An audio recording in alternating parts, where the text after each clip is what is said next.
They weren't a soldier. They didn't wear a uniform. And yet, sitting in a dark room with nothing but a laptop, they may have prevented the first true cyber war in history.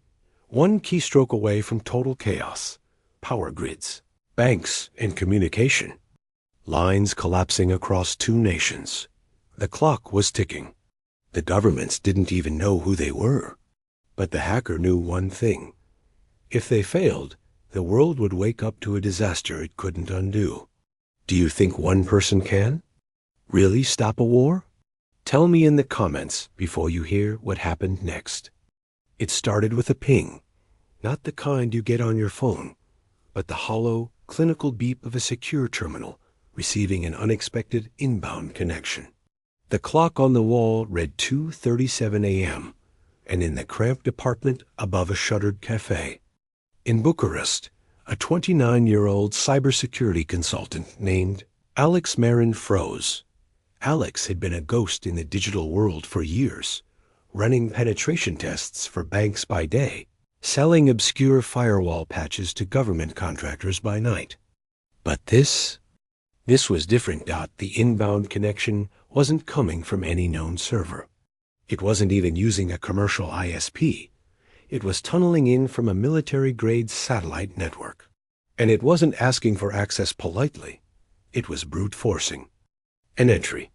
On instinct, Alex ran a trace. The IP signatures bounced in maddening loops. Riyadh, Seoul, Reykjavik. Then they landed somewhere chilling. Two rival nations whose diplomatic relations were already balancing on the edge of collapse. Alex's stomach tightened. Whoever was on the other side wasn't just probing. They were trying to plant something. He leaned closer to the monitor, reading the packets as they came through. Encrypted payloads, obfuscated commands, lines of code designed to sit quietly in the target's power grid control systems until someone somewhere gave the kill signal. In the wrong hands. This wasn't just sabotage. It was a weapon. One that could plunge entire cities into darkness in seconds. Alex wasn't supposed to see this.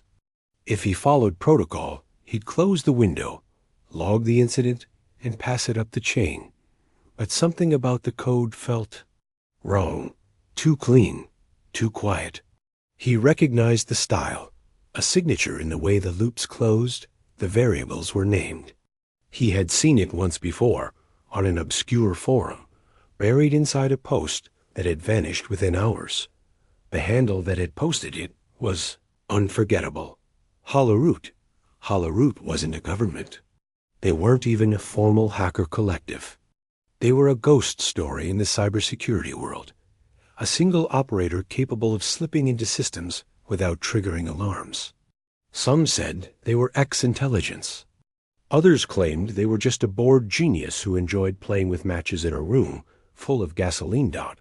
And now Holleroot's code was here, threading its way toward two nations already circling war. Alex's mind raced. He could call his contact at the European Cybercrime Center. But that meant hours of bureaucracy. By then, the payload might already be planted. He could try alerting the targeted countries, but if either thought the other was responsible, it could trigger exactly the war this code was meant to start, which left one option. The stupidest, riskiest, most personally dangerous option.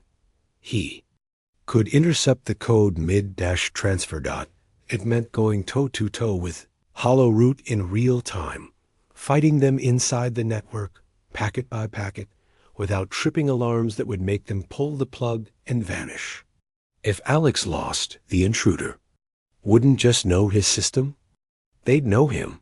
The first counter-command went out at 2:49, a soft injection, making the attacker's packets loop back on themselves for just a fraction of a second. Not enough to alert them, but enough to let Alex start tagging each one. By 3:05. The apartment was stifling. Fans whirred. His second monitor displayed nothing but scrolling green code on black, a cascade of variables, hash values, and network. Roots. And then a reply. Not automated, not machine language. Plain text in English, with a smiley face at the end. I see you. Alex's hands went cold. The game had just gone live. The cursor blinked like a heartbeat. I see you. Alex swallowed, rolled his shoulders, and typed with fingers that suddenly felt too large. Mutual disclosure? You dropped the payload hash, I dropped the trace. No answer. Instead, the traffic pattern. Shifted packets slowed, then began arriving in bursts, each burst aligned to a 200 millisecond cadence. Not random. A covert clock dot, he mirrored the stream into a sandbox and watched the payload reassemble itself molecule by molecule. It wasn't a monolith. It was a kit. Loader gives worm gives two plugins labeled innocently as IO_proxy and state_repair. The names were jokes. EO_proxy reached into industrial control interfaces. State_repair rewrote logs to match whatever fiction the attacker needed the operators to see. He'd seen this philosophy before, in the after-action reports that never reached the press. Don't just break a grid, make it look like your enemy. Did. The routing was its own insult. Packets bounced through commercial satellites, hobbyist ground stations, even a weather balloon, APER's gateway. Anyone investigating later would conclude everyone was to blame. Alex started building a sinkhole, a fake substation network with SCADA screens and telemetry that looked real enough to fool a hungry worm. He spun up virtual PLCs, fed them believable noise, and dressed the whole thing in the dusty beige of a decade-old Windows HMI. He named the plant Riverton Unit 3 and gave it the history of 1,000 minor alarms. The payload sniffed, tested, and hooked. The worm slid into Riverton like a pick into a cheap lock. Got you, Alex breathed. He traced the loader's logic tree. Triggers. Time. 4 hours 0 minutes and 0 seconds UTC, plus or minus 90 seconds. State. Frequency drift in both grids within a narrow band. Handshake. A tiny, precisely timed series of pings between two compromised peers. That last part made his stomach knot. The attack required both sides to be infected and talking. Hit one, and nothing happened. Hit both, and they would appear to attack each other, a simultaneous collapse that any defense ministry would read as first strike. He opened a new terminal and set his sinkhole to play the part of Peer A then. He crafted a canary patch, a microscopic checksum, change that would make the loader think the environment didn't meet spec and quietly self-delete. If he could push that patch to a few real endpoints before 4 o'clock UTC, his screen blinked .hollow root, brave or foolish. Alex. Premature detonation helps no one. Hollow root. Premature? A new panel popped in his terminal. He hadn't opened it. A world map. 2 clusters pulsed red. The rival nations. Hollow root. They've already burned your bridges. This just writes the epitaph. Political, Alex muttered. So not a bored genius. Or worse, one with a cause. He pushed the canary patch onto a relay that mirrored firmware updates. For peripheral devices harmless, on paper. If the loader used that relay as a staging point, the checksum drift would infect the infection. Hollow root noticed. Hollow root. You poison your own well. Alex, only the cup you filled. The cadence sped up. A second stream appeared, a fallback loader tunneling over DNS through a satellite TV uplink. Alex killed the resolver, but Hollow root leaped to yet another route, compromised IOTDVRs. He felt the sick, familiar asymmetry of Defense One firewall, 1,000 doors. He needed help. Alex opened an encrypted chat he hadn't touched in years and pinged Nina K., an analyst who'd taken a government post after they'd built tools. Together in a quieter life. Alex, you on? Live incident. ICS. Coordinated 4 o'clock Z trigger. Nina. Where? Alex. Both sides? Mutual handshake. False flag logs. Hollowroot style. Nina, you're sure? Alex, yes, I can stall. Not stop alone. A tiny pause then. Nina, you have 28 minutes. I can get you one thing. Access to an underlay peer that both grids trust for clock sync. Alex, PTP? Nina, Stratum OneNode. If you can fuzz the timing, you break the handshake. Alex, I'll need creds. Nina, sending one-time set. You get 60 seconds of God mode. Don't miss. His terminal chimed. Certificate received. Alex rerouted part of the attack flow back into the sinkhole and watched the worm try to verify time. If he could introduce a 90-millisecond drift, just as the loader reached the final branch, the condition would fail and the code would self-immolate. He rehearsed it twice in simulation. On the third run, Hollowroot shoved a spear through his plan, an injected watchdog that compared PTP time to GPS pulses. If one drifted, it trusted the other. Clever. Mean. Effective. Alex felt a laugh rise that didn't belong to humor. Okay, he whispered. 2 clocks, 2 lies. He spun up a spoofed GPS discipline not strong enough to fool real hardware, but enough to deceive a virtualized timing chain if introduced at the right point in the parsing routine. He would need to swap the GPS pulse and the PTP tick inside. A 40-millisecond window while the loader verified state. Miss, and the worm would mark the host as hostile and go quiet, no second chances. The apartment smelled like hot dust. Sweat beaded in the crook of his elbow as he aligned timers and wrote 3 lines of code that felt like cutting a red wire blindfolded. Hollowroot, you won't make it. Alex, watch me. 3 hours, 59 minutes, and 28 seconds UTC. Nina, standing by.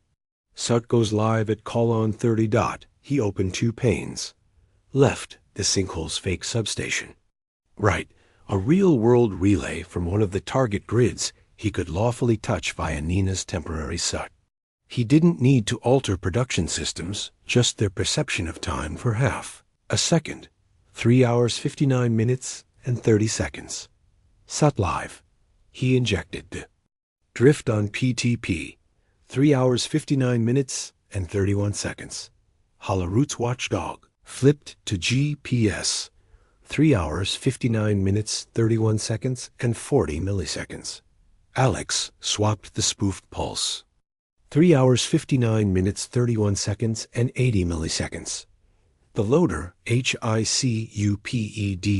In his sandbox, the branch turned false. The payload shivered, then began to self-erase, a digital snake eating its tail. Hollowroot hit back hard, flooding his link with garbage to drown the control signals. Nina's Sut winked 30 seconds left. Alex pushed the same micro-drift to 3 more trusted underlay nodes, just enough to desynchronize the handshake across borders without touching any breaker or valve. In his logs, dozens of loaders stepped into the same trap and quietly died. 3 hours, 59 minutes, and 54 seconds. Hollowroot, cute trick, a beat. Hollowroot, there's always a second wave. 4 hours, 0 minutes, and 0 seconds. Nothing blue. For a long second, the world held its breath with Alex. Lights stayed on. Frequencies held. Banks didn't blink. The night remained. Ordinary. Then his sinkhole flashed. A new payload arrived, smaller, meaner, not a worm at all.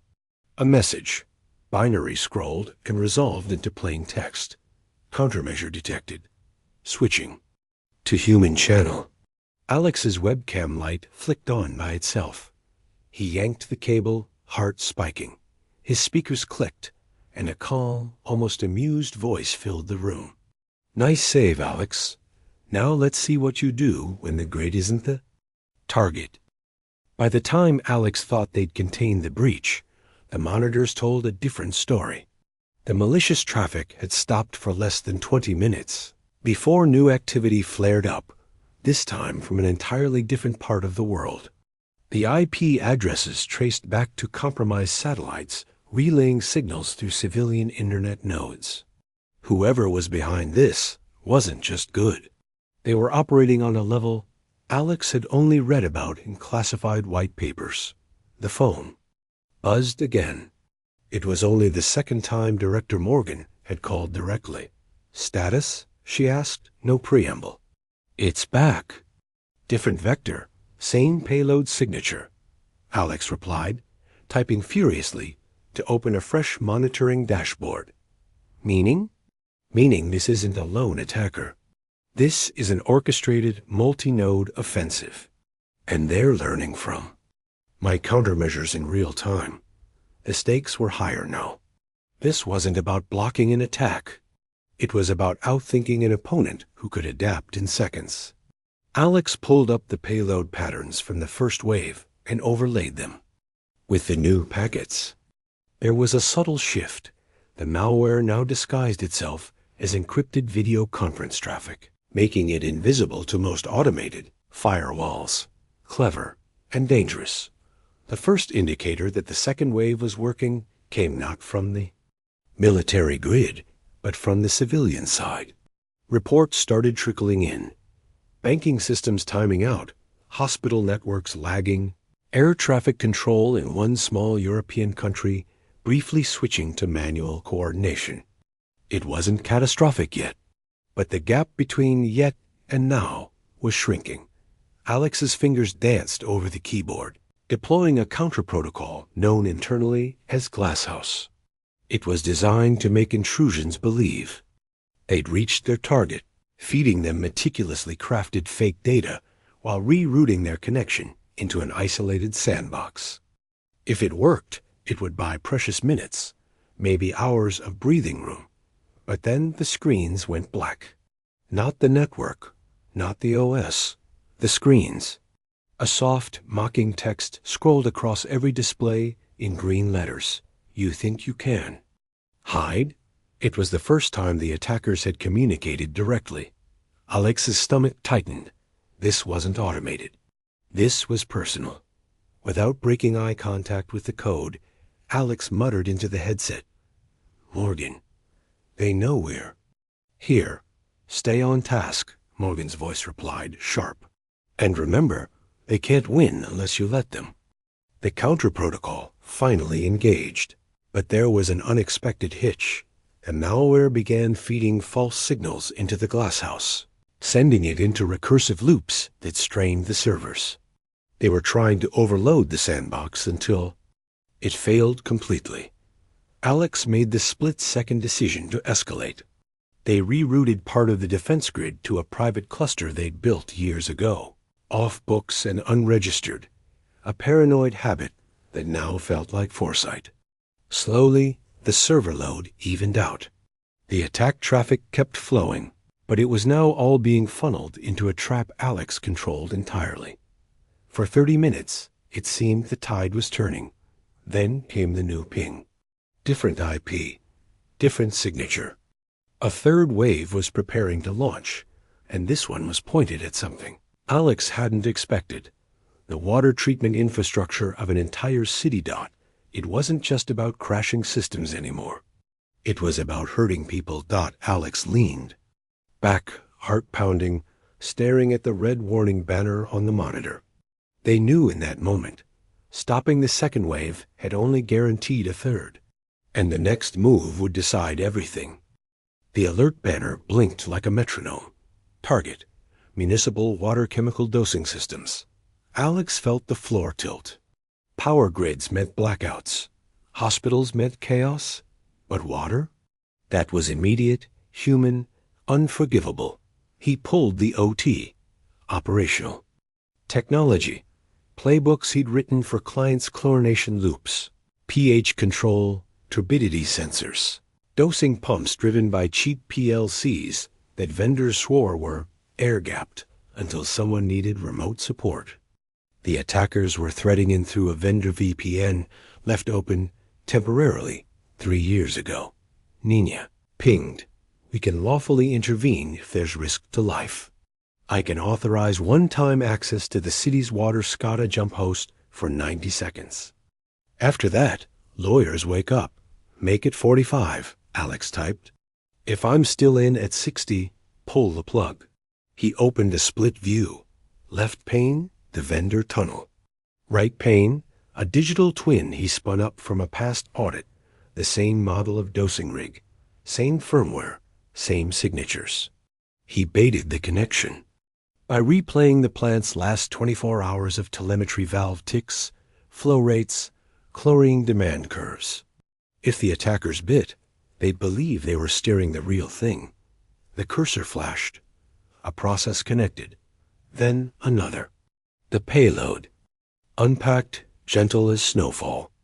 It queried tank levels, read set points, nudged dosage. Hooked, Alex whispered. He watched for their tell. Every crew has one Holoroots with precision. They never pushed numbers. They pushed rates.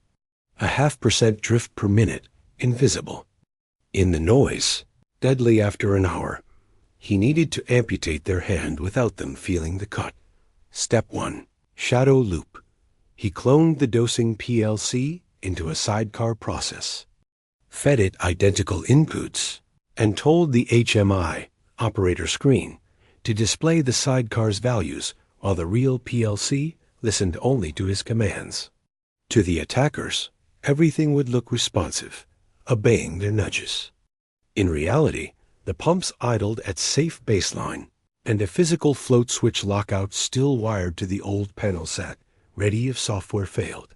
Step 2. Heartbeat poison. He injected a jitter into the historian, the plant's time series database, so that any post-incident audit would show nothing but boring, compliant curves. If Holoroot later checked their handiwork, they'd see success and move on. 45 seconds live, Nina warned. Give me a diff on vendor endpoints, Alex said, eyes flicking. Who else is in the tunnel? 2 sessions. 1 is you. 1 is ghosted. Mac doesn't match the vendor's fleet. Kill theirs on your mark, he replied. But not yet. The pseudo-Holoroot in his twin plant nudged the dosing rate by 0.4%. The sidecar PLC dutifully reflected the change on the fake HMI. The real PLC held steady. He slid into the city plant's jump host. Credentials from Nina's one-time SUT. Opened like a steel flower. He pushed the shadow loop live. The HMI flickered. For a heartbeat, the real numbers flashed slightly out of spec, and the mask settled. 30 seconds, Nina said. On comms, Director Morgan cut in, voice tight. City Ops just called an unexpected HMI behavior. They're seeing a momentary flatline. Tell them to touch nothing, Alex snapped. All manual interlocks stay physical. Keep their hands off the keyboard. The attacker tried their next move. Not rate, but sensor bias. They skewed the pH reading by plus 0.2 to trick the PID controller into overdosing. Alex had already intercepted the loop his controller, ignored the skew, and returned a clean echo to their sidecar. 15. Nina counted. Alex typed fast, laying. The trap. Echo storm a circular buffer of their last 10 commands fed back to them with randomized latency, as if the plant were lagging under load. Attackers hate lag. They overcompensate. They push too far. They reveal their thresholds. The ghost session in the vendor tunnel surged. Alex flagged its packet signature clean, compact, almost elegant. Holoroot grade. He felt the old cold admiration. Then he cut it at the carrier edge. Kill, he said. Nina dropped the session. The tunnel hiccuped. His twin kept answering perfectly. The real plant sat safe and boring. 5. He fired the last measure. Dead canary, he wrote a tiny checksum. Anomaly into the plant's firmware image stored on the vendor's update server. If the attacker ever tried to upgrade or reflash as a persistence move, the loader would see the anomaly and self-delete. It was a note shoved into the future's pocket. Time, Nina said. The Sut died. His cursor froze. Alex leaned back, finally breathing. The dosing pumps in the real plant hummed at their base rate. Chlorine residuals tracked normal. Crisis this one contained. His speakers clicked. The sane, calm voice from the 4 Holoroot or the puppeteer above them returned. Good hands, Alex, but your hands are tired. The city's emergency alert system blared on his second monitor. Not water. Not power.air traffic. A regional. ATC Center had just dropped off radar. Transponders squawked nonsense. The interface showed aircraft scattering like startled fish. Third Theater, Morgan said, already moving resources. We can authorize you to advise, not touch. Advising won't keep planes from touching. Alex shot back. Silence. Then Nina, quietly. I can get you a read-only feed of the ATC message bus. No rights, but if you can shape perception again. Alex's mind spun through the layers ADS-B, SSR, PBN overlays, the brittle dance of software and human trust. He didn't need to fly the planes. He needed to stabilize what the humans saw long enough for controllers to regain rhythm. Send it, he said. And Nina, yeah?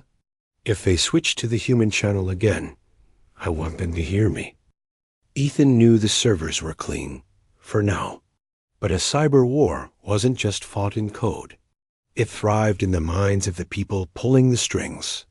He needed to reach someone in the other camp before the next wave began. The only problem?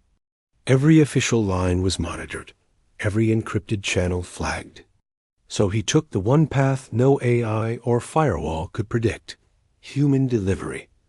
A friend of a friend arranged a meeting in an abandoned warehouse near the docks. The contact's name was Soraya, a mid-level systems analyst for the very group orchestrating the attacks. She was nervous, pacing between shadows when Ethan arrived. Do you know what you're asking me to do? She whispered. I'm asking you to stop them, Ethan said. Because if this goes through, your servers won't just crash. Cities will. He handed her a drive, not digital intel, but a video. It showed the full simulation of what would happen if the malware chain hit its target. Power grids offline, hospitals dark, air traffic collapsing. Soraya's hand trembled as she watched. Half my team doesn't know this is the endgame, she said. They think it's just pressure tactics. Then you're the channel, Ethan replied. If they trust you, maybe they'll stand down before it's too late. That night, Soraya disappeared from every chatroom, forum, and secure group she had ever been part of. Ethan didn't hear from her for 3 days, and then suddenly the attacks stopped, not paused. Stopped. The official line was technical failure on the other side. Ethan knew better. Somewhere, Soraya had walked into a room full of people ready to unleash chaos and convinced them to stand down. It wasn't a victory anyone could put in a headline. No medals, no public thanks. But Ethan didn't care. The war that almost happened stayed in the shadows, right where it belonged. Weeks later, he got a single message on a burner phone. You were right. They saw the video. They won't try again. For now. Ethan deleted it, shut the phone down, and tossed it into the harbor. The war room was silent. The cyberstorm had passed, but he knew it was only a matter of time before another one gathered on the horizon. And when it did, he'd be ready. Sometimes the biggest wars are the ones no one ever knows happened, and the greatest victories are the ones fought in silence. If you had the power to stop a war without anyone knowing, would you take it?